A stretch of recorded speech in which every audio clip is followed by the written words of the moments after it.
நம சிவாய. அனைவருக்கும் வணக்கம். சிவயோக மையத்தில் நாம இன்னைக்கு விளக்கு ஏற்றும் பொழுது கவனிக்க வேண்டிய விஷயங்கள் என்னென்ன அப்படிங்கறத பத்தி பார்க்க இருக்கோம். வீட்டிற்கு தெய்வ அம்சம் கிடைக்க, வீட்டில் தெய்வ அருள் நிறைந்திருக்க தினமும் விளக்கு ஏற்ற வேண்டும்.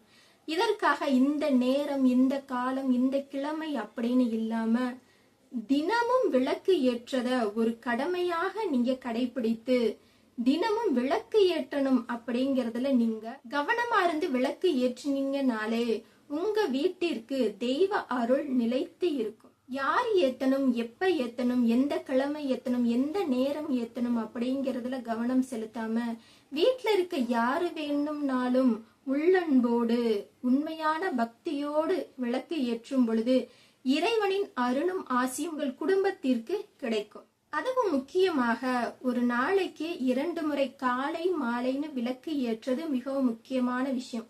ஒருவேளை உங்களால 2 வேளையும் தொடர்ந்து விளக்கு ஏற்ற முடியவில்லை அப்படின்னா கூட ஒரு நாளைக்கு 1 முறையாவது விளக்கு ஏற்ற வேண்டும். விளக்கு ஒளி இருக்கும் இடத்தில் தீய சக்திகள் நெருங்காது.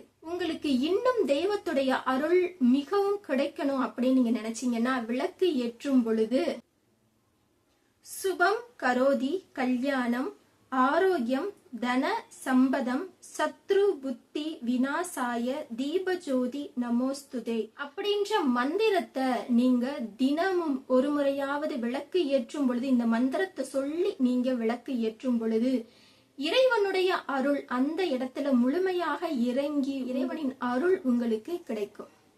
தினமும் விளக்கை சுத்தம் செய்ய முடியலைன்னா கூட குறைந்தது வாரத்திற்கு 1 முறையாவது விளக்கை சுத்தம் செய்யறத நீங்க கவனமா கடைபிடிக்கணும்.